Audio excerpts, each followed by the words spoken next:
Welcome to the Country Hipster Podcast. My name is Paul. I am the Country Hipster. I am contractually obligated to mention that the music that you heard before was none other than the Dirty Knife by Unholy Four. And I also love Fig Newtons, despite how inconvenient it can be to have their logo on your windshield. Real quick, down to business. I was like, I'm so happy you made a fucking Talladega Nights reference, because I was like, the second you said it, I'm like, I'm contractually obligated to mention Powerade at every grace. Yes. Now I love Talladega Nights. Good movie. Real quick, the business, besides what I am contractually obligated to mention, is that on Saturday I am playing the Horse in Sellersville. I thought I had a show on Sunday, but it got canceled right before we came on the air. So there you go. So come see me Saturday at the Horse in Sellersville from 5 p.m. to 9 p.m. followed by karaoke. Oh, you can't see Ryan's thing. There you go. Is that your second Saturday? That's my second Saturday show. So, and to my left is none other than my co-host and brother Adam, who is the Country Michelin Man. Yeah. He apparently loves putting money out for more and more tires all the time. So, Friday when I was on my way to work, I noticed that I got in the car and my tire pressure was a little low, but I kind of just chalked it up to the cold. It's reasonable. Yeah. So, because it wasn't terribly low, it was just a little low. So I'm driving to work, I forget about it, and then after work, I was walking out to the car, and the opening manager Saturday morning was showing me he was showing me and this other guy I forget what it was. It's some collectible thing that he was like trying to sell to an antique dealer or something. And on the way back, I was like, oh, look, my tire is a little low. And then as I get closer, I see did you see the picture? No. I'll find the picture while I'm talking. I see a screw sticking out of the sidewall of my fucking tire. Oh, it's in the side? Mm-hmm. Oh, you straight need a new tire then. No, I know. They can't plug that shit. Yeah. Oh, yeah, that's done. Yeah. Is that one of the new ones? I'm pretty sure, yeah. Well, maybe there's some warranty on it or something. No? I doubt it. That sucks. But yeah, I mean, I'll definitely ask them, because I'm taking it to the place who put it on there. But yeah, it's I texted my mom when I was on my way to Katai's, and I was like, hey, I sent her that picture, and I was like, hey, just so you know, I've completely given up on life whatsoever. I say, what was it? November, October, I think. I can't remember. I was driving to pick up the boys, and I got a flat tire, and I go to change it, and the fucking tire, the car rocked off the fucking scissor jack. So I had to get a new tire then. And then a couple weeks ago, I fucking avoided an accident, but ended up fucking blowing through my tires by going up on a curb. And now I have a fucking screw in one of my... I mean, that's what happens. But I don't think I actually got it from work. Uh-huh. I was with the boys on Friday, and a house around the corner from them just took down their fucking fence. Oh yeah, so I'm assuming, and because like the screw's like all it's not a fresh screw. It's an old rusty ass screw. Yeah, that sucks. So I'm assuming that it was just debris that had blown, because it's also like right off the house is right at the corner right off the street. So that sucks. I'm assuming it was from there, but yeah, I'm just so fucking done with this fucking car. Nice. Well, if it makes you feel any better, we are here to talk about the 2008 release by Tim Barry called Manchester. Does that help you? It does help you out? It does help me a little bit. Helps you feel a little bit better? A little bit better. So let's do the factoids real quick. This was one of my picks. This is my hat trick. Technically my third hat trick of the season. But the last time I had a hat trick, I actually had 6 in a row. Yeah. So I haven't had a hat trick besides that. So we'll see what happens when we get to the later segment here. But yes, this is the Manchester is the third full-length studio album from Tim Barry, and it was released in 2008. Tim Barry, if you don't know who he is an American singer from Richmond, Virginia, who is also the lead singer of the punk band Avail. Avail was a little bigger 90s, 2000s, early 2000s. They broke up for a while, but then in like 2017, they started doing shows again and touring, which is kind of cool. I was going to ask you, because I know I've heard the name Avail, but I don't like Avail. To me, kind of sounds like a shitty metal band. I don't want to listen to. They're like they're like punkish, but also kind of like probably a little more hardcore than they are punk. But they're pretty good. I never got that into Avail, but that's okay. I do like Tim Barry's stuff. Since 2006, Tim Barry has released 10 full-length albums on Chunksaw Records. I think I said that right. Which is currently out of Asbury Park, New Jersey, but was originally from New Brunswick, New Jersey, which I think also Bouncing Souls is on that record label. There's a couple of cool bands on there, and I think Bouncing Souls is one of them. I know Tim Barry's stuff is also released from that. Aren't Bouncing Souls of New Jersey? They are. Yeah, so it makes sense. So, excuse me. His last album was released in 2000. It's weird that like such a state that I fucking hate so much. No, I hear you. Like it if it does anything right, it produces fucking musicians. Dude. Yes, it does. It does. That's probably about it. So that and Toxic Waste, as we know from the Toxic Avenger. Yeah. Yes. I thought you were going to say, as we know from the Jersey Shore. Yeah, well, that too. But that too. His last album was released in 2022 and is called Spring Hill. He's currently has some touring dates coming up in 2024 and will be in supporting on the West Coast leg of the Hot Water Music 30th anniversary tour with Quicksand. So when I saw first that he was going to be on the West Coast leg of that, and I hadn't seen the East Coast dates for it yet. Which is why I was like, oh well, if he's doing East Coast, then I'll definitely go to that because I definitely wanted to see Quicksand. But he's not doing the East Coast states, but he is starting to do some touring in March. He will be in Philly in May. There's like a weekend festival done by I believe XPN sponsors it, but so he will be in Philly there. But you can find out more info about Tim Barry, his albums, merch, tour dates, all that on timbarryva.com. So Tim Barry, V is in Victor, A is in Apple. .com. So basically timbarryvirginia.com. So there really weren't a whole lot of factoids on this album, so that's why I kind of just went more about Tim Barry in general. Yeah. What are your thoughts? What are your thoughts on this album? Well, first off, you skipped a little bit of business. Did I? What are you drinking, Paul? Oh, yes, that's right. I am drinking we are a drinking podcast with a vinyl record problem after all. I am drinking the Sam Adams Breakaway Blonde Ale, which is it's a seasonal beer. It's like kind of like a winter seasonal pack that I picked up the other day. And this is very delicious. It's very easy drinking. I like it. What do you got there? I'm drinking a Sam Adams from that same pack Paul has mentioned. I'm drinking the Red Zone Lager. Okay. It's not bad. It's it's 6.2, so it's not terribly high. So you can yeah, you could drink some. I had it the other night. I thought that one was pretty good. A little bit of malt to it. It's pretty good. This one's only 4.7, which is also ironically enough the same ABV as hot dog water. Hot dog water. Yeah. So yeah, but no, this is good. This is really good. It's, it kind of reminds me of their old summer ale recipe, but not as lemony. Yes, thank you. My brain hurts now. But yeah, so it's not quite like a citrusy. There you go. Yeah, see, like the name Breakaway.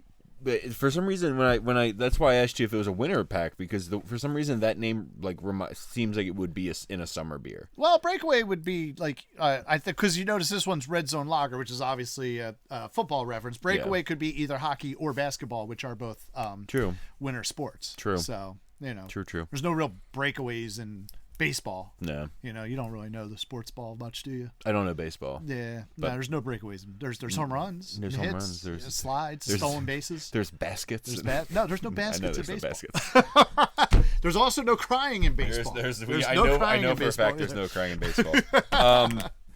My experience with before I even get into the album, you're also skipping a whole bunch of shit that I wanted to talk about. Oh, okay. I'm sorry. I wanted to say I deeply enjoyed listening to the Hot Water Music episode with you and Tom. Yes. I think Tom said something in it where like he said most of the time he's just trying to make me laugh. Yes. And there's a few things that made me crack up hysterically when I was listening to it. Specifically the thing where he said something about how he should have a carpenter pencil strapped to his head. Yes, I thought that was good that's too. pretty fucking funny. That would have been and I'm also very upset because you guys are talking about in that episode how like Hot Water Music gives you guys Agita. Agita gives you Gaslight Anthem vibes.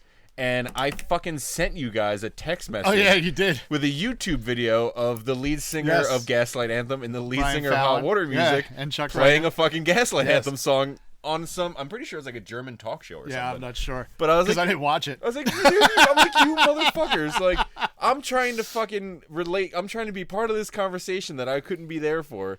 You guys are not even fucking responding. We didn't even respond. That's You right. guys are That's pieces right. of shit. I will say in my case, when you sent it, I was driving.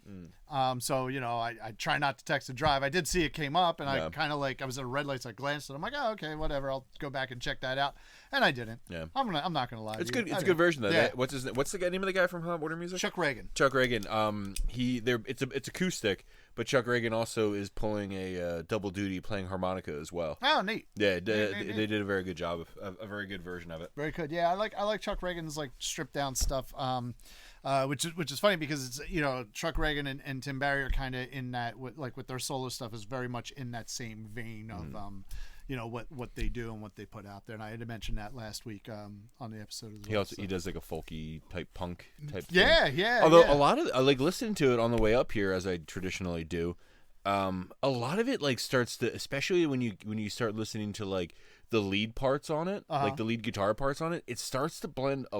It starts to lean very heavily into like a country vibe. Oh yeah, no, there's definitely there's definitely a country vibe. Like I don't know. I didn't look that far into it. But I don't know if there's actual slide guitar, but some of the lead parts sound very, very slidey. I don't think there is on this album, but I know on some of his albums there is slide guitar on there and on a couple things. No, he definitely Tim Barry in general has a country feel, but it's not like a full like, you know, it's definitely not fucking that pop country crap. Yeah, it's not like or, arena country. Yeah, it's like I would you know, it's almost like outlaw country, but it's really not. Do you know what I mean? It's like you know, it's kind of that like, you know, like when country was like is like when you look at some old country is now considered rockabilly. You know what I mean? It's almost like a couple steps beyond old country rockabilly type of stuff, like the old Johnny Cash stuff and the, you know, Waylon Jennings type of stuff. And it's you know, even like the real. Actually, I'd say like probably Willie Nelson's, even his stuff when he was writing for other people was probably a little more.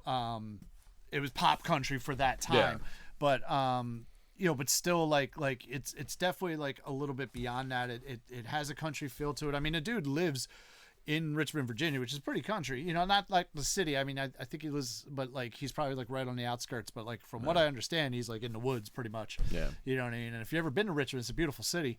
Actually, the first time I got to see Fugazi was in Richmond, Virginia, on the campus of VCA. Oh, nice. Yeah. So that was pretty cool. So, but no, there is absolutely like a country feel to his stuff, and that's what I kind of like it. Like he mixes folk and punk and country and even emo. Yeah. You know, and the other thing I like about like his songs in general is like if one of these songs is written about you, you fucking know it's written about you. There's like your name might be omitted, but you know this song's fucking written about you because the lyrics are just like truly like brutally honest and like in your face. So it's kind of like cool. His lyrics often like they make me think of like how you described like Wonder Years. Like it seems authentic. Oh yes. Like yes. it's not like he's not like when he's saying shit where he's not trying to appeal to the masses. He's saying shit that he's writing the song he wants to fucking write. Exactly. And he doesn't give a shit what he says in it. Yep. But that being said, I do enjoy this album. My exposure to Tim Barry is very, very limited. Friend of the podcast, Matt, my buddy who was on for the Interpol episode, he and I used to work at the same store, and he was primarily working in receiving while I was out dealing with freight. And he would always have music playing. Mm-hmm. And I was packing out flooring freight, which is directly next to receiving, so I could always hear his music. And the thing that first attracted me was he was listening to Avoiding Catatonic Surrender. And I heard the verse chorus, bridge repeat. Yep. And I went back. I'm like, what the fuck are you listening to? Well, and he told me, it's this guy named Tim Barry. I'm like, I'm gonna fucking find the song 'cause it's really good. And that song, like, even though it's not on this album, is actually a pretty good example of what you're talking about, like how he just writes like what's like pretty much what's on his mind, because like, you know, he's talking in that song like, because apparently he used to drive trucks in between like tours with the Veil and stuff like that. He drove trucks, and he was up in fucking North Jersey in a Motel 6, and you know what I mean. It's just like, man, like when you listen to that song, the things he's talking about, you can really like kind of like, fuck yeah, I get that, you know what I mean, the picture there, and you can see it, you can smell the fucking like motel. If you've ever been in a shitty Motel 6, you can fucking smell that shit. Like, you know, as soon as it hits you, you know it's that. It's like SoCo. After you drank too much SoCo, anytime you smell it, you get sick to your stomach. That's like what a Motel 6 is like. My other brief exposure to Tim Barry is, I'm hoping you'll tell this story, is Dog Bumped. Which also is not on this album, but it's also not on this album. It's on the same album as Avoiding Catatonic. Probably, yeah, I think it is, and then it's also on. Well, actually, they're both on the Live in Richmond album as well.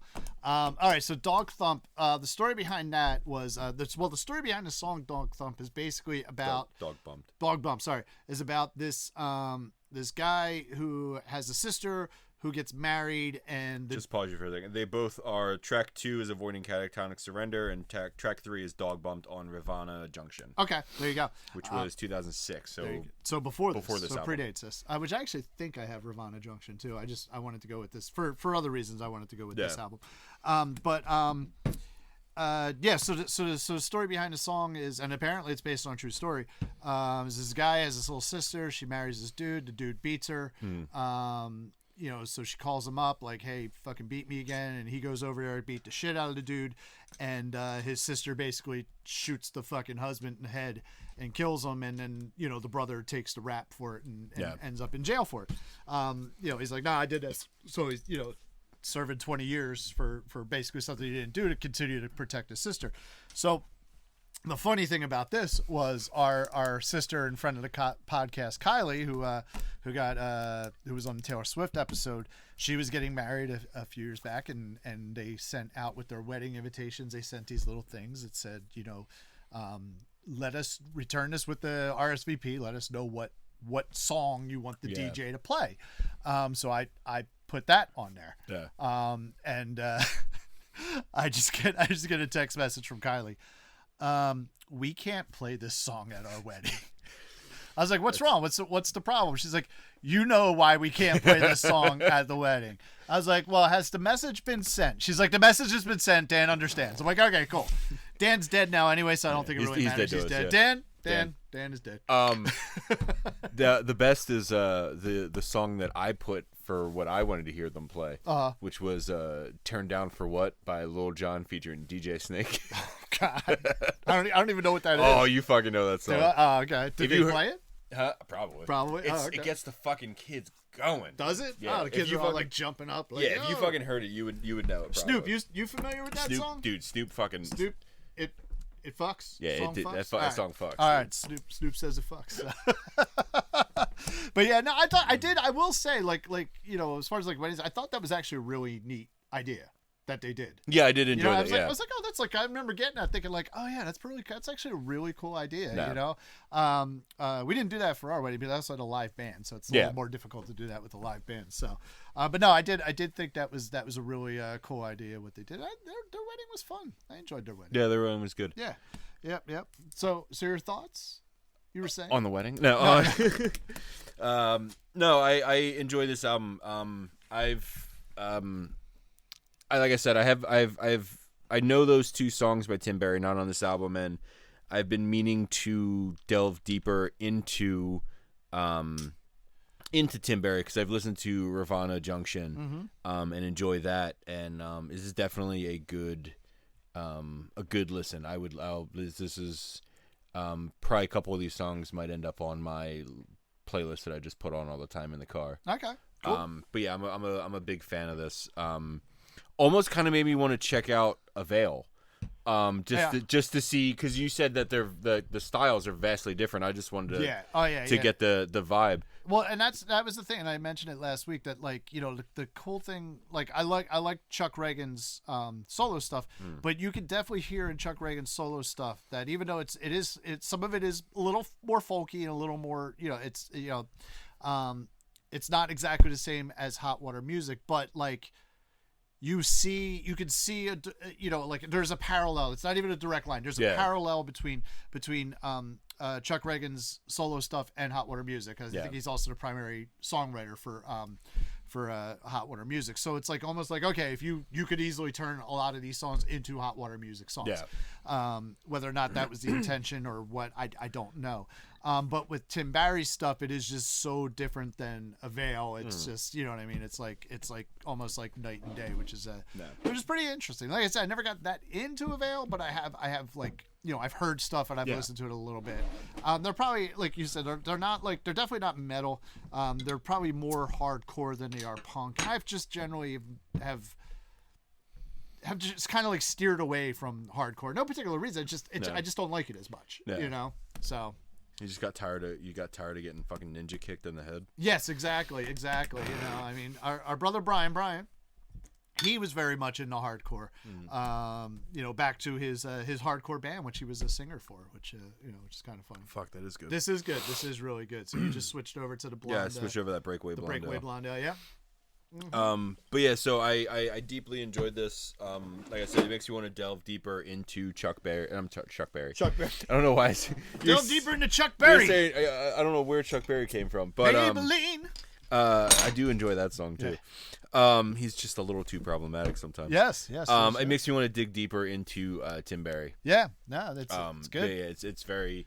I always say like listening to Gaslight Anthem makes me want to be in a band, makes me want to make music. Listening to Tim Barry also does that same thing. Yeah, no, I can see that. I definitely, you know, there's some stuff that I've written that it's like definitely, you can tell it's Tim Barry inspired. So for sure. So I switched up. I had the Postseason IPA, which is a very sessionable IPA. It's a 4.5%. I haven't tasted it yet, but let's see how this is.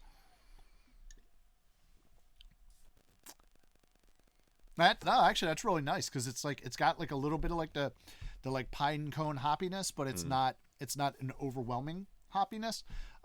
It just kind of gives you a little bit of that hoppiness, but otherwise it's like a real smooth, easy drinking. It's just like, hey, there's hops in here. Yeah, like hey guys, we kind of took some hops and teabagged them with our balls.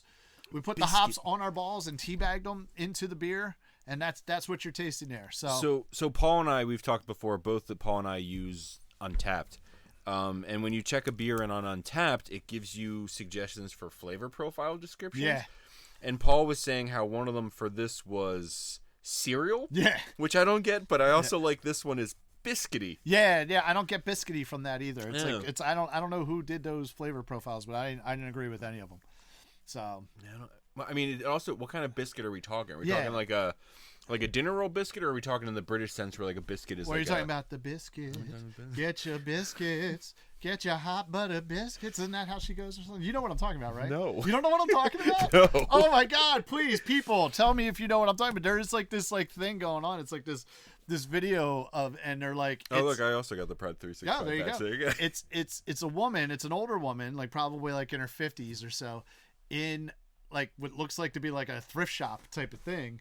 And they had this big sign up behind them, and she's performing, and she's got this guy on like the keyboards, and she's like, taste the biscuits, taste the butter in the biscuits, your honey biscuits. It's like the most, and she's like way into it, and it's like the most disturbing and wonderful thing all at the same time. And it's like you look at it first like, and it turns out I think it was like for some sort of like show or you know like movie. I don't know. It's not completely like a serious thing, but like she fucking does it, man. She's like, taste the biscuits, taste the loving in the biscuits, and it's just like, oh my God, it's fucking hysterical. So look that up. Look up the Biscuit Lady, the singing Biscuit Lady on Google or whatever it is. I'll have to show you after this because you know. But no, man, I really can't believe you don't get it. I really hope I'm not the only person to ever have seen this. Yeah, it's really just a fever dream that you had. It's really not. She's got like this like red like leather fucking jacket on. It's amazing. And the guy who's playing keyboard is like kind of looks like our dad. Nice. Skipper. I don't know why, but just like the way you're the way you're singing and the dancing to it, it like you say keyboard, but in my head I'm thinking like a Rhodes piano. No, Like that, no. like that very like specific sound. No, it's like a Casio. Like, Oh, nice. You know what I mean? Like, it's yeah. So That's fucking awesome. but no, I don't get biscuity off of that beer at all. But this is really good. If you have a chance, check out the postseason IPA from Samuel Adams, limited release. It is it's like I said, you get a little bit of the hoppiness, but it's really a smooth drinking ale more than anything. So yeah. But yeah, so on the whole, I definitely enjoy this album. This is one of the albums that I was when you initially sent me your list, I was like, oh, I can't wait for that one. Have I told you that like with there's albums that I've really wanted to listen to that I haven't listened to in the past year because we're busy doing this shit? No, because they're on the list. Oh. My list or your list or just in general? Both. Yeah. Okay. So like there's shit that I would like I was driving, I can't remember now. It was like sometime this week, but I was driving and a song came on by a band who's on my list. And I was like, "Oh, I want to listen to that album." Like, no. Fucking save it. Same thing with Boxcar Racer. Like I had a couple I have a couple specifically Cat Like Thief is on my playlist that I listen to all the time. And every time it would come on, I was like, "Oh man, I can't fucking wait for it to come on so I can listen to that whole album." That's great. But yeah, so I specifically like pushed off listening to this album because I knew I was going to have to listen to it. I wanted to come into it fresh. Nice. I'm trying to think if I've done that. If I may have. I don't know if I have actually. I think I just listen to whatever I want to listen to. And there's been other times where, excuse me. Oh, you know what? I found myself like craving Steel Train the other day. No, I wasn't. I think it was when I can't remember what album it was. It may have been Gaslight Anthem. I was driving up here and I was listening to Gaslight Anthem, and the album ended before I got here, and I was like, "Oh, you know what? I want to listen to Handwritten because there's a good number of songs on Handwritten that I like." But I was like, no, I don't want to fucking muddy the waters with. I want to keep fresh the album that we're going to be talking about. Yes. So I just literally just restarted 59 Sound. Yeah, that's what you got to do. But there was something like there's been stuff. Sam I Am specifically. Okay. In recent memory that I can remember. I wanted to listen to more of Sam I Am, but I didn't listen to more Sam I Am to not muddy the waters of right of what we were doing. Yeah, of what we were doing. Yeah, no, that's cool. It happens. I mean, yeah, I'm trying to think. I don't know if I've had too much like crossover like that, or maybe I just haven't thought about it. No. Yeah, yeah. So that's very interesting. Yeah, it's an interesting fact.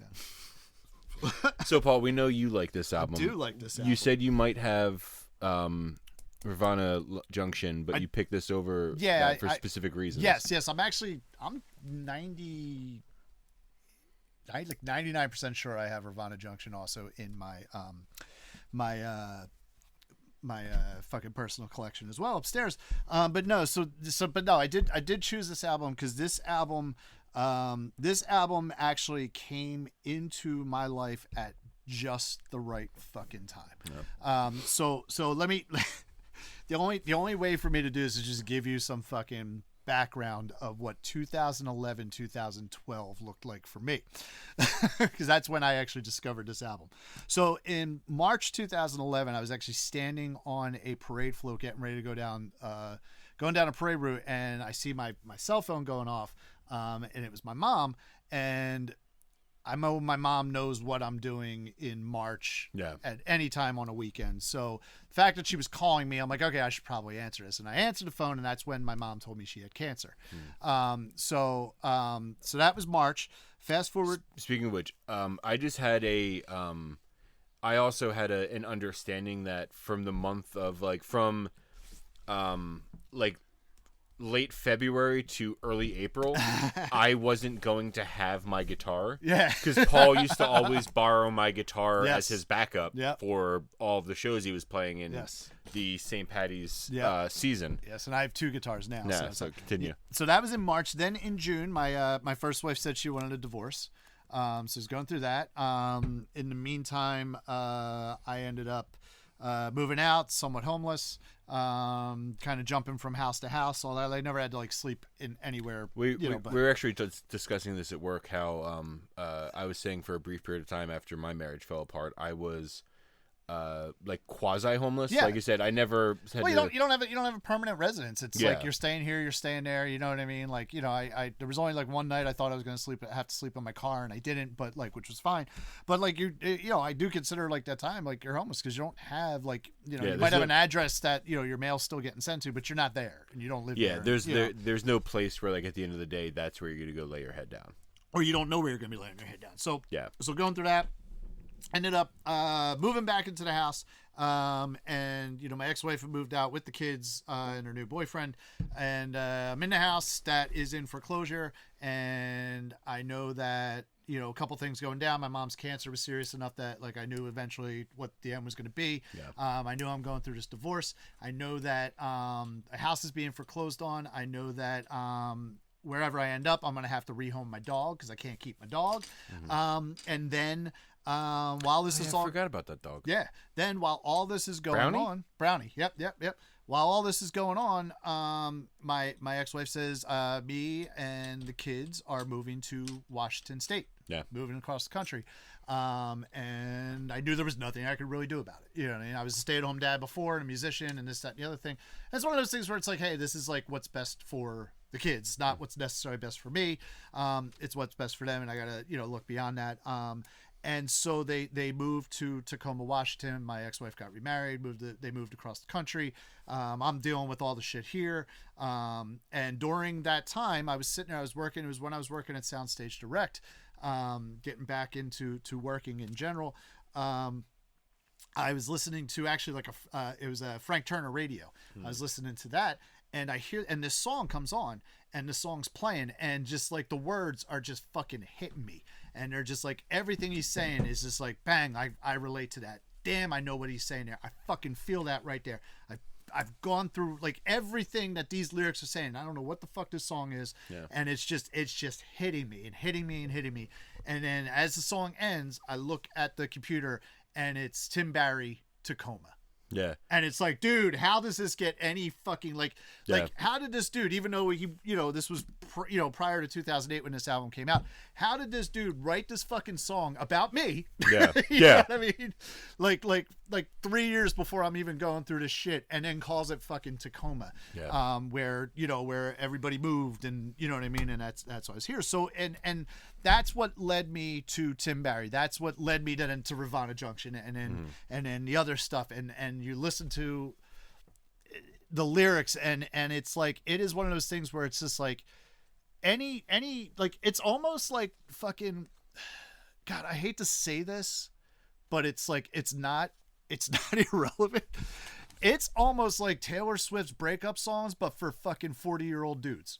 Yeah. Do you know what I mean? Yeah, I can like, see it's that. like, it's just like, it's like, you know, like, it's like, fuck yes, like these post-punk kids and guys who like fucking their lives aren't where they're supposed to be or where they thought they were going to be. Yeah, and, absolutely. And you have someone sitting there singing about everything that you're fucking feeling and don't know how to project and get out there. And that is why I chose this album. Like that song just like bang. It was like, you should get in contact with Tim Barry's people and say, hey, his like his tagline should just be Taylor Swift for the middle-aged man, like, because that's Exactly. so fucking accurate. it's man. not, yeah, I mean, and it's not inaccurate, that's for sure, but like, I mean, in a way, like that's kind of what it is, and it's just you know, and that's how I discovered Tim Barry in general, and that's where like I really started listening to him more, and it was that, like I said, it was one of those albums where like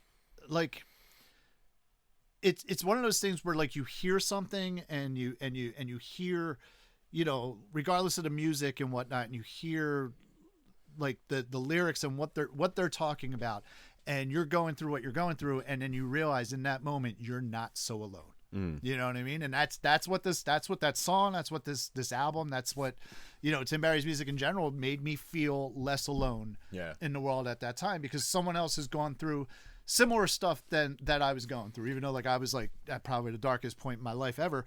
I say very much. I described it when we discussed it.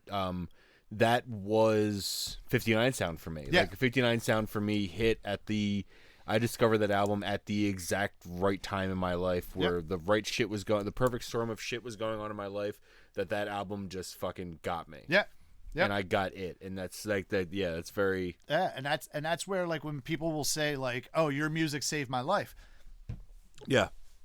Tim Mary's music may have very well saved my life. No. Do you know what I mean? So it was like that. Like I felt like I was on like a fucking island by myself, and Yeah. then I realized one day while working at Soundstage Direct, that I wasn't so alone. Yeah. You know what I mean? And it was like, okay, all right.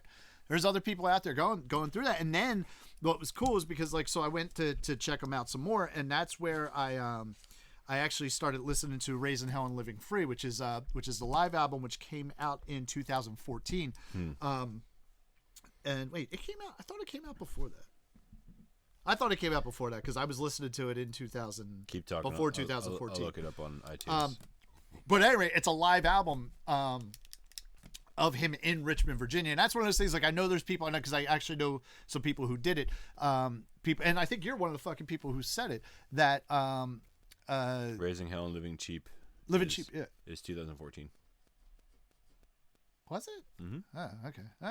Maybe that's when I listened. I don't know. Whatever. At any rate, because it was after 2014. I think maybe that's when it hit Spotify. I don't know. At any rate, I'm not gonna argue with it. It is what it is. But because I know it was during that time. He has another live album called Live 2018. I was like, yeah, it's not that. Thankfully, Yeah, you didn't get that year wrong. Right. Although that album came out in 2006, apparently. So I think they have it mixed up. I think Raising Hell and Living Cheap I don't know if it came out in 2006, but it definitely came out before 2014 because I think Live on 95 or something on 95. High on 95. High on 95 was 2014. I could be wrong about that as well, but like High on 95 was 2017. Okay, so around there, but at any rate, so Raising Hell and Living Cheap is a live show from Richmond, Virginia, and it's him live, and like that is his studio stuff is good. Don't get me wrong. His studio stuff is amazing, and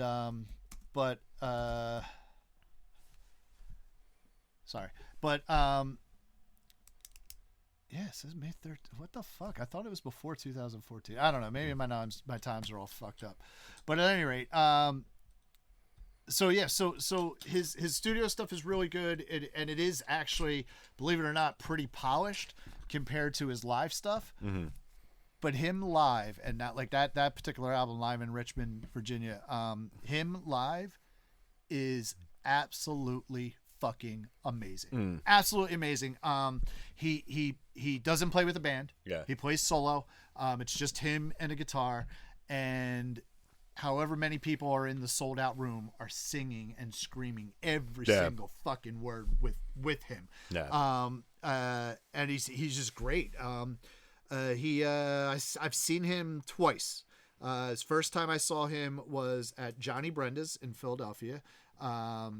And that was a really good show. And then the last time I saw him was at the Boot and Saddle in Philadelphia, right? Which let's give it up for the Boot and Saddle. I don't know either of these two Yes, places. yes, Boot and Saddle. Where actually the Boot and Saddle. Well, I'll finish this. So it was March in 2020, and it was like 2 days before the world shut down. Oh, okay. For COVID. So I ended up not having a show. He was playing Friday night and Saturday night at the Boot and Saddle. I ended up not having a show that Friday night because it was like March 9th or something. It was some like, you know. Yeah. But I definitely had stuff the next day. So we did it, like, we got the tickets for the Friday night. I'm like, okay, cool. Well, me and Katie will go because Katie wasn't familiar with them at all. And it's funny. I'll tell you what she said after seeing that show too. But we went, and then he played the next day at the Boot and Saddle, and he was like supposed to be on tour, but everything just got canceled there. Yeah. So he did do his 2 dates in at the Boot and Saddle, but then like everything got canceled from there. After Katie saw him, because I was telling her and talking her up and kind of told her about like, you know, what the album meant for me and how it like, and it wasn't just that time in my life. There was like some other shit that went on for like, you know, like 8 years of my life that like a lot of his songs were very pertinent to my circumstances. So definitely things I could identify with even beyond just what was going on in 2011, 2012. And Katie, like after saying, she's like, I get why you connect with these songs and these lyrics and and this dude in general. But fucking, if you get a chance, and that's so I was saying, you're one of the people who said you want to see Billy Joel in New York, right? Was that you? I think you had said that. I'm almost positive you said that, like, in your mind, the only place to see Billy Joel is at Madison Square Garden. Yeah. Yeah, I think you said that. I would say that. I did say that. Madison Square Garden's in New York, in case you No, I did say that. All right, cool. I had to think about it. I'm like, did I fucking say that? Like, I have said that, yeah. But it seemed like the only... Because, I mean, being from Philadelphia, living outside Philadelphia, for a while, it was like every year fucking Billy Joel was at Citizens Bank Park. Yeah, and I think he's there this year again, too. Yeah. But, like, it just seems... Something seemed like there's certain bands where like Springsteen. Mm-hmm. I feel like seeing Springsteen anywhere else but the Meadowlands would probably be wrong. Okay. Just like there's like that aspect of it to it. But yeah, I definitely said that. Yeah. So I would like to see Tim Barry in Richmond, Virginia. You know what I mean? Because he doesn't play huge places. He plays like smaller places anyway, and like. Plus, it's always good to see. I always feel like I've seen. I've never seen like a bigger band that I listen to in like a hometown show, because none of like the bigger bands that I listen to are from Philly. Right. But like I've seen videos of bands that I listen to playing like what's considered like their hometown show. And it's to quote Spinal Tap, the volume's turned up to 11. Yeah. Specifically, and it comes to mind is Zach had a I don't think they're from Jersey, but Zach had a DVD of Coheed and Cambria performing at the Starland Ballroom. Okay. And it had like hometown vibe shows. Okay, that's kind of neat. Hometown show vibes, I should say. Right. No, I get. Where's I get Coheed that. and Cambria from? I don't know. Actually, I'm gonna Google it. I have no idea where they're from. So, but no, it is, and I get that. But yeah, like the whole hometown and being, you know what I mean, in seeing a band from where they're from, and that is probably Coheed and Cambria's from New York. Okay. Nyack, New York. I don't know where Nyack, New York is, but there you go. I'm not really sure where it is. Okay. But yeah. So that would be one of my things to try to go see Tim Barry in. It's like Nyack, New York is essentially fucking New Jersey. Oh, okay. Yeah, that basically is New Jersey. Yeah. So that makes sense, because the Starland Ballroom is North Jersey. Okay. All right. Yeah.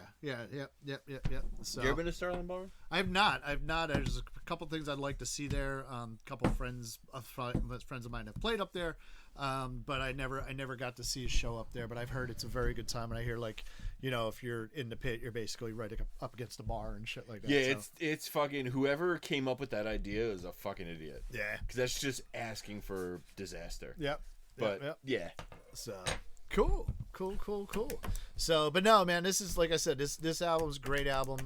It's definitely, you know, you definitely like, just with like you have just the beginning where it like hits that chord is like, those Texas cops on me, man. And like he does have like a lot of backing musicians on this that really like kind of like jump in. It was just kind of cool. You know, but then you have like really like kind of like, you know, like Ronnie's song, for example, and that's the thing in that Raising Hell and Living Sheep, which I swear to God did not come out in 2014.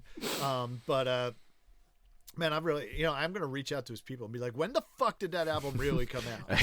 Because I'm telling you, it didn't come out. It did. I was listening to it in 2010. Yes, I know that it didn't come out there. But like Ronnie's song, he does talk about Ronnie's song there and about how it's about a real person. And it was a dude who apparently tragically died in a biking accident, and it was pretty much about the last day that they hung out together. You know what I mean? And you know, and in like the other one, This November, is another one where it's like that was another song. When I listened to that, it was just like, you know, woke up this morning, fucked up the whole damn day. It's like I woke up and I already fucked everything up. Like, what am I doing? And I think that deals a lot.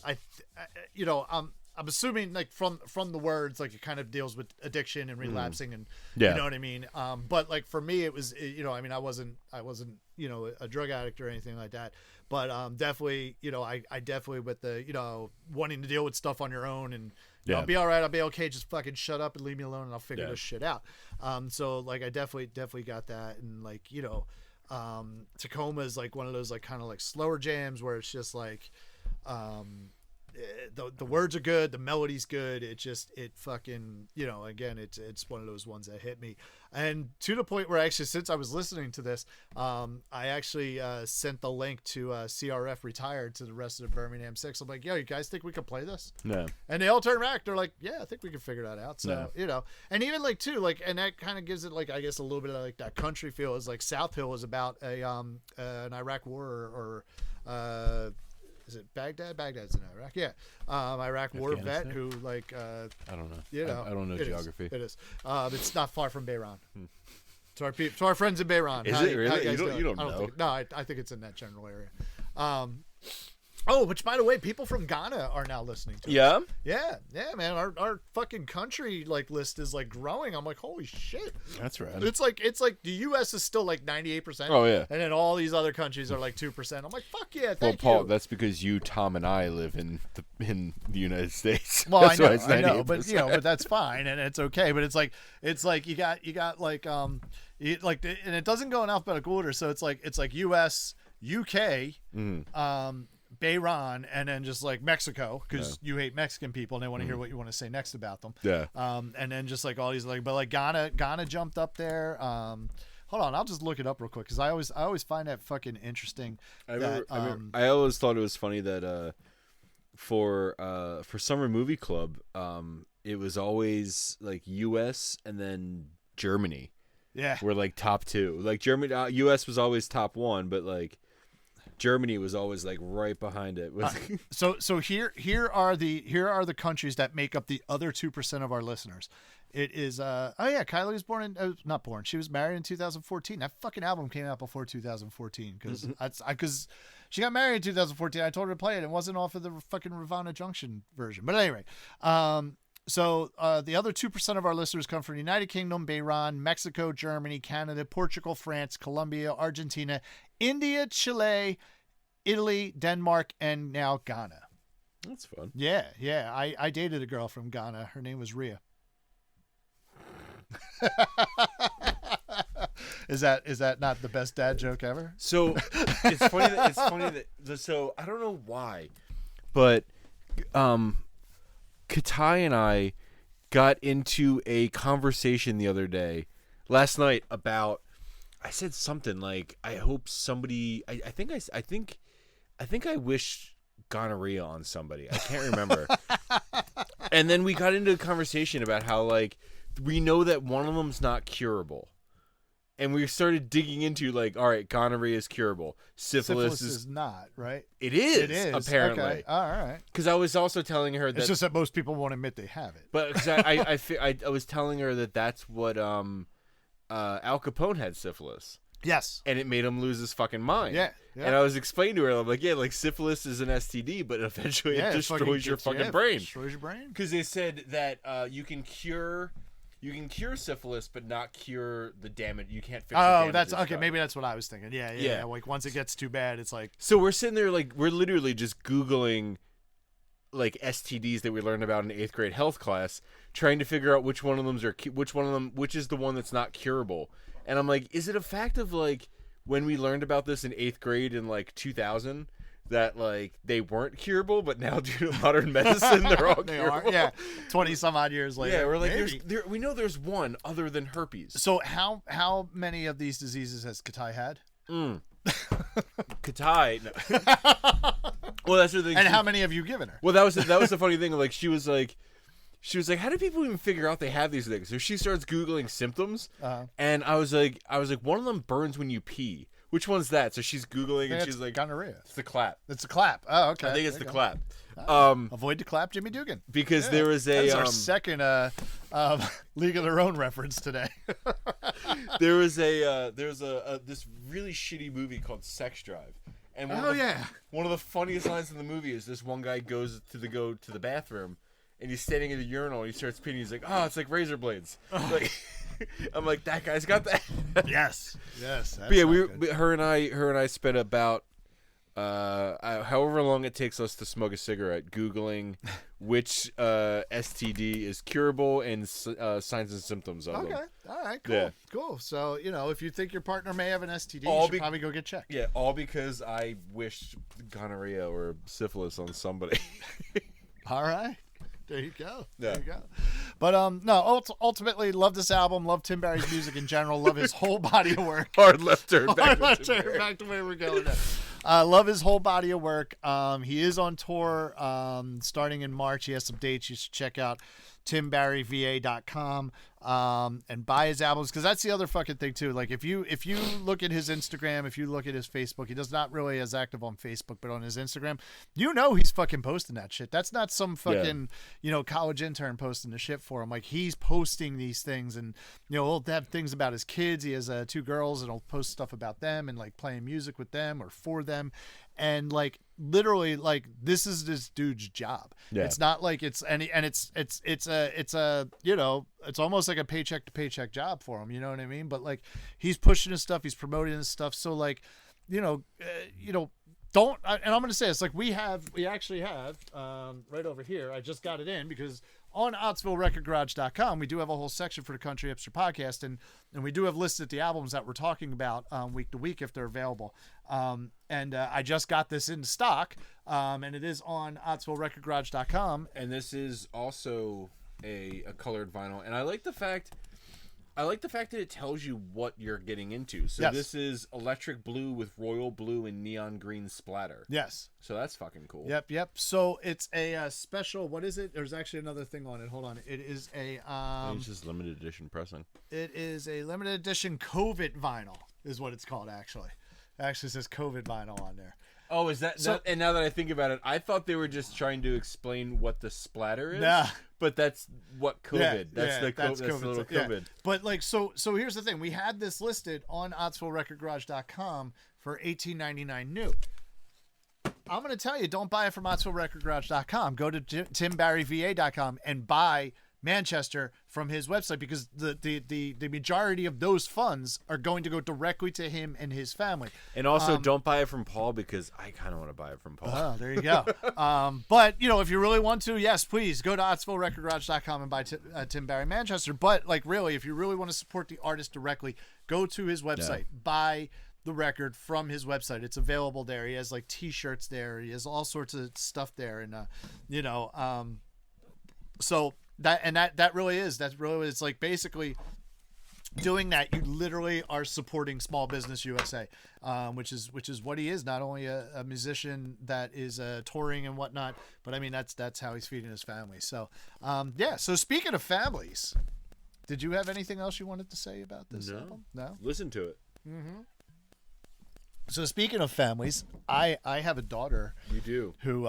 Who got to listen to this on a Friday when we were food shopping. And what did she think about it, Paul? What do you think she thought about it? By the way, I've had this before. I am on the Sam Adams Cold Snap White Ale, which is usually part of their Christmas pack, but I guess they didn't have a fourth other winter brew to brew, so they put this in, which is Cold Snap's pretty good. But anyway, I just happen to be on timberryva.com, and if this is what that's a cool fucking looking copy of Nirvana Junction. Yeah. No, it is cool. Oh shit, that one looks fucking cool too. Yeah, man. No, he puts out like some special pressings of it. 20th and Stonewall. Look at that. Yeah. One. Yep. So That's they come. fucking cool. They do. They look good. So yeah, I was just trying to figure. Kylie just asked, why did I ask her what year she got married? I was trying to figure out when you shot. Ooh, actually. Dan. Here you go. If you so currently on Tim Barry's website, you actually have the copy. That's actually the copy that Paul has. Okay. The that's pretty. Electric blue. Yeah, cool looking. That's pretty cool looking. But at any rate, so Regina did get to listen to this, and what do you think how do you think she felt about it? Stay with me here, buddy. Come on. No, I'm invested. Yes. Oh, you're invested now? Yeah, that's what. Seriously. Yeah. I'm gonna go. I don't know why, but I'm leaning towards dislike. she liked it. Yeah? She liked it, which I was surprised at. Now, it wasn't like as much of like it wasn't like a Hairspray liked it. Yeah. She did sing during South Hill.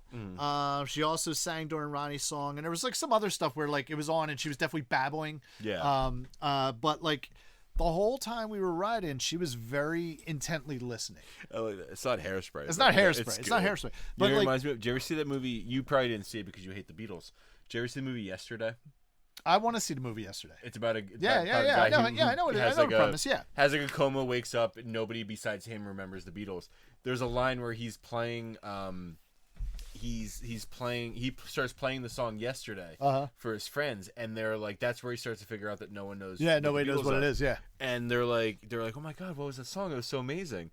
And he's like, it's the Beatles. It's like it's one of the best songs ever. He's like, it's not the best. He's like, it's not Coldplay. It's not Fix You. Like, That's great. it's not Hairspray, but like, That's great. Yeah, no. Actually, it's funny. I did. No, I do not like the Beatles, but I did see when that movie was coming out, and I actually really like the premise of that movie. Like I actually do want to go back and watch. I haven't watched. It's on like Max or something right it's now. a watch. I saw it in movie theaters. Oh, okay. It was a good movie. It was enjoyable. It just and just seeing the previews, I'm like, no, I don't like the Beatles, but this looks like a cool premise. You know what I mean? Cool idea of a movie, and it looked like it was, from what I saw in trailers, looked like it was pretty well written and well acted. Yeah, it was good. So, but no, Regina definitely liked it. Like I said, she was singing during South Hill, Ronnie's song. And otherwise, she does this thing where she just like intently listens. So like we're driving, and it's funny because she just kind of looks out the window and looks up, off to the side, and you can just tell. And every now and then she looks back, and you know what I mean. And if she doesn't like it, she'll start crying and like kick in until I put Hairspray or Little Until Shop of Good Horrors Morning on. Baltimore comes on. Yeah, until she hears the nicest kids in town or Miss Baltimore Crab. She gets pissed off, but no, this was not the case, man. Pretty intently listening throughout, nice. but not like I said, a couple songs she sang, so I definitely putting it as a like, you know what I mean. So where does that put us in the standings? Oh yes, fuck, I didn't even bring that up. I didn't write it down. I mean, where does that put us on the Regina factor? That puts you at 10 likes and 4 dislikes. Now I have a full game lead on you. Or actually, I don't think it might be a game and a half in baseball terms. I have 11 likes and 3 dislikes. Because I think that dislike would be the half a game there. So so I think I'm a game and a half up on you now. And we have 8 indifferent records altogether. And we have 14 records to go, which I figured it out. We're going to be going to June to finish up season 1, so I think I have some thoughts about season 2, and we'll talk about them off air. But maybe we don't do 25 records from each of our collections for season 2. Probably. So I have some ideas, but it's a long season. Yes, it is. We're as Tom said, we are redefining the meaning of that also season. made me laugh too. And he said we were redefining the term season. I actually like I kind of like being the Godfather of Philly emo now. Yeah, I kind of like that feeling. I say redefining the term season. I think is another Yes. country hipster T-shirt. Yeah, country hipster. Redefining the term season. Yeah, so we got some one-liners there. We got some taglines there. So what are your top 3 songs on this album? Top 3 in order as they appear on the album: On and On. Okay. South Hill. All right. And This November. Okay. All right. Cool. Solid songs. My top 3, no particular order except for the last one, which is definitely my favorite. But I'll tell you, it's This November, Tile Work, and then my absolute favorite is Tacoma, for obvious reasons. With honorable mention to CRF Retired. I say CRF Retired would probably be an honorable mention for me as well. Yeah, I think I like about like Tile Work, and it's just like talking about like I will say Tile Work has my favorite lyric on the album. Is that my girl laid me the first time right? My girl laid me the first time right, so she could walk all over me for the rest of her life. I was like, fuck, man, that's a good line. I heard that long, and I'm like, oh god damn, fuck yeah, that's happened to me a few times. Yeah. So god damn it, that was fucking good. That's what I'm saying, man. Like it's identifiable. Like the lyrics are just like, yes, no, I've been there, I've done that, I've had this happen to me. So, what's your least favorite? Ronnie's song. Ronnie's really? Yeah, kind of I'm actually surprised. By I don't know what it was. Honestly, when I first listened to the album, South Hill was actually on my bottom. Okay. Because it seemed kind of The live version of South Hill from the pre-2014 release, yeah. Raising Hell and Living Cheap, is better. Is actually a better version than the version that's on Manchester, in my opinion. When I was listening to it, South Hill just seemed like a little. It seemed slightly disingenuous. Just because, which is why I think if you hear the live version, it's definitely not. The South Hill sounded a little bit disingenuous to me. Just because like I don't know Tim Barry's history, but I can almost guarantee that he wasn't paralyzed in the Iraqi war. He was not. He was not. But if it's I think that's like, don't get me wrong. Like you can write a song about something that didn't happen to you, but when I listen to Tim Barry, everything sounds like it's his life put into music. Yes. And when I heard South Hill, I was like, "Motherfucker, that didn't like." I think that's fair, but again, again, I've also come around, and it's now one of my top 3. Yeah. Ronnie's song, I don't know, I just don't. There's something about it where I just don't want to listen to it. Okay, all right, cool. It's too painful. That's what it is. It's too painful because it actually reminds me a little bit of Brian. Yeah. So that's why I don't like Brian. Right, because it's too painful for you. I don't remember the last time I had cold snap, but this doesn't taste like the last time I had. Yeah, I know. This tastes a little different. It's fucking good though. Yeah. So my least favorite, and I actually it was really difficult for me to find a least favorite on this one. I know Interpol. I was like, I don't have a least favorite. Yeah. So I actually almost did this with this album, but I did find basically Raised and Grown. Is probably but actually dishonorable mention probably would be South Hill because of this version of it. Yeah. On if I'm not mistaken, Raised and Grown is the last song on the album. I was gonna say when listening to it on the way up, I was like, so the whole album I've noticed kind of starts with Texas Cops, starts really high energy, and from Texas Cops slowly comes down energy wise to Raised and Grown. Yep. It doesn't drop in intensity, but it does. But it you know what I mean. But yes, it definitely mellows out and I would say Raised and Grown was almost a bottom, but there's something about Ronnie's song like I just okay. All right, that's fair. That's fair. Good stuff. So Discogs value on this one. So what I have behind me, let me go grab it. Oops. God damn it. So I have a 2011 pressing of this. It's a reissue, which is really cool again from my personal collection, and it's like a beige vinyl. Although on Discogs, I think it says beeswax vinyl.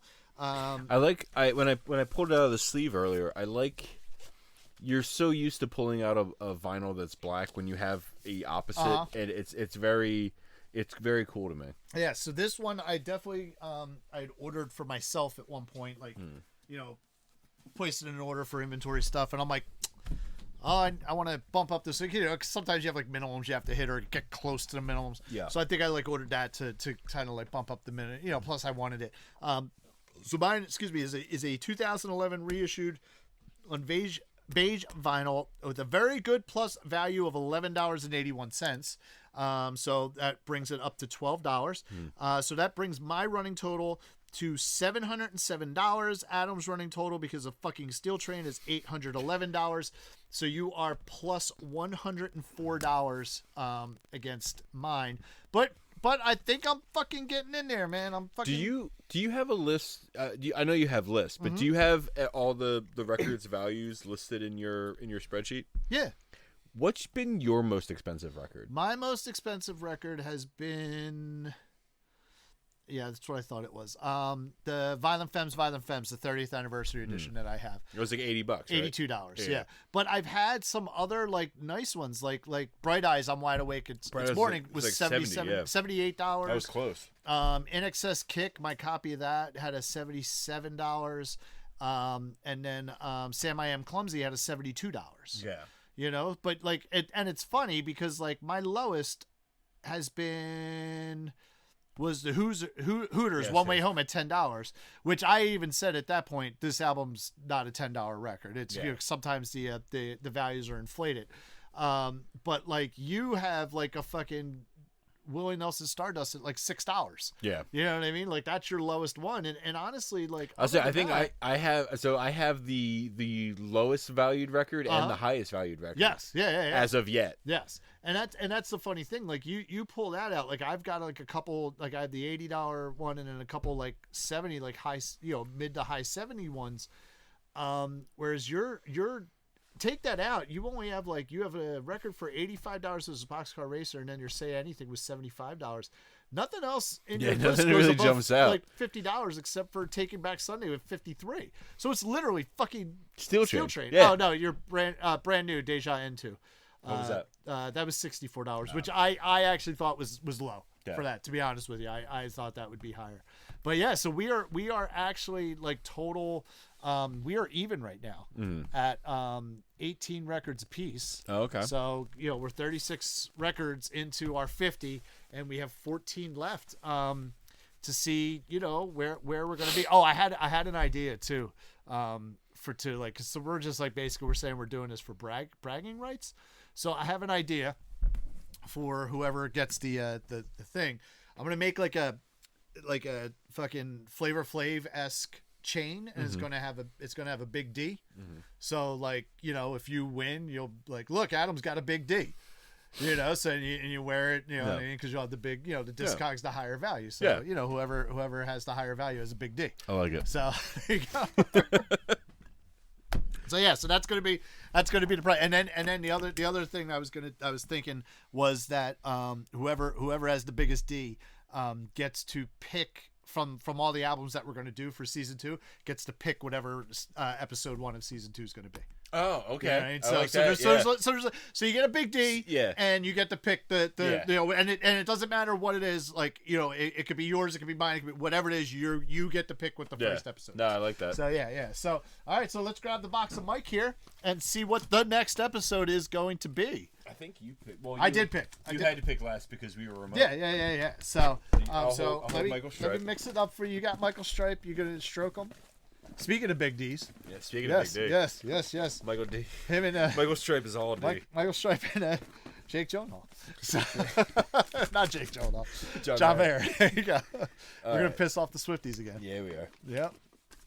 Oh, you know what, dude? I should have put moving pictures first, because I also have in stock. Do you have moving pictures? I have I went through that. I don't remember seeing any rush. Oh, it's in the other thing. Yeah, I actually just got in the. There's a 40th anniversary half speed remastered version of Moving Pictures. I actually just got it in on Friday. Question. Yeah. Half speed remaster. I don't even Explain. understand it. Don't know it. Don't get it. Don't understand it. But apparently, it's like they take something from the masters and they slow them down and clean them up even further than just regular mastering. I think is how it works. So it still plays at a standard. Oh, yeah, and it still plays. Okay. Yeah. It just has to do with how good is it? How does it turn out? It's gonna be you. It's gonna be a me. Yeah. You think it's gonna be me? It's a pink. It's a pink. Well, that doesn't know that you have some pinks in there. Yeah, I know, but it's gonna be a you. What the fuck? What is it? What is it? Fucking poison. Oh! Open up and it is say, me. It is me. Yes. God damn, this is one of the ones that I got 4 in a row. One of the ones I've been fucking dreading. Yes, Poison. Open up and say, oh man, this is good. This is good. Here, let's take a look at this too, because this is also a special anniversary pressing here. Holy Gold shit. Translucent vinyl. So That's I might, fucking red. I have a shot at making up some fucking running total ground here. Jesus Christ. Ah, yes, Poison from my oh man, 8th grade Paul is super excited about that. That is going to be episode 47. I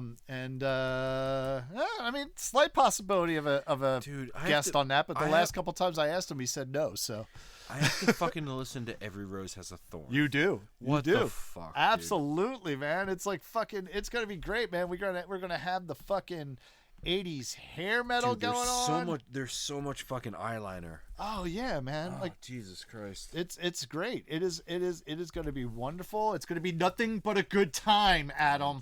It's going to be nothing but a good time. Fucking Christ. Oh, dude, that's going to be great. And I got 4 in a row. I got a shot at like making up some ground on you. This is going to be good. I'm very, very, very excited about next week's episode, which will be Poison, Open Up, and Say Ah. I said that makes one of us, Paul. Oh, I know. You're gonna. Well, here's the thing. Katai loves metal. She should be like fucking loving this all week.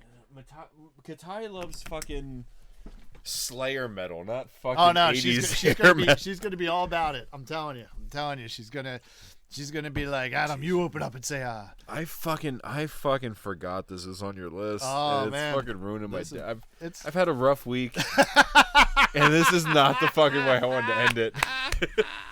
Oh, Jesus, it's gonna be Christ. fun. Fucking Yes. poison, dude. But yes, I am 4 in a row right now, which is very exciting. I'm excited. See, what am I gonna? For those of you listening, I'm just hanging my head in shame on the microphone. This is good. God damn, dude. Fucking poison. Now, so if anything, maybe this is like my payback for fucking you making me listen to fucking Say Anything. Yeah, probably. This is probably it. And Taking Back Sunday. These are my chickens come home to roost. Yes, is what exactly. You're saying. This is what you get. And I'm sure in my last I guess 6 after that, since I'll have the lead, I'm sure there's at least one more where you're gonna be like, what the fuck? Oh, I know for a fact there's one more yeah. where I've been dreading this whole time. Yeah, no, I can't wait for that one. That's why I was actually thought you picked. I'm like, oh, is it that? But no, this is just as good. No, it's This is just as good. It's terrible. Yep. All right. So, go check out anything by Tim Barry, timbarryva.com, and buy his stuff on his site or pick it up at Ottsville Record Garage, but you should really buy it from him. Yeah, man, I got nothing else. You got nothing else? No, fucking listen to this album. Listen to this album. Tune in next week where we talk about Adam's favorite album of all time, Poison, Open Up and Say Ah. But in the meantime, If I turn out loving this album, I'm gonna fucking punch you square in the fucking face. Like if I'm just like if Poison's my new favorite band, I'm fucking stabbing you. I don't give a shit. You might be my brother. I'll fucking stab you. I don't give a shit. all right, on that note, it is time to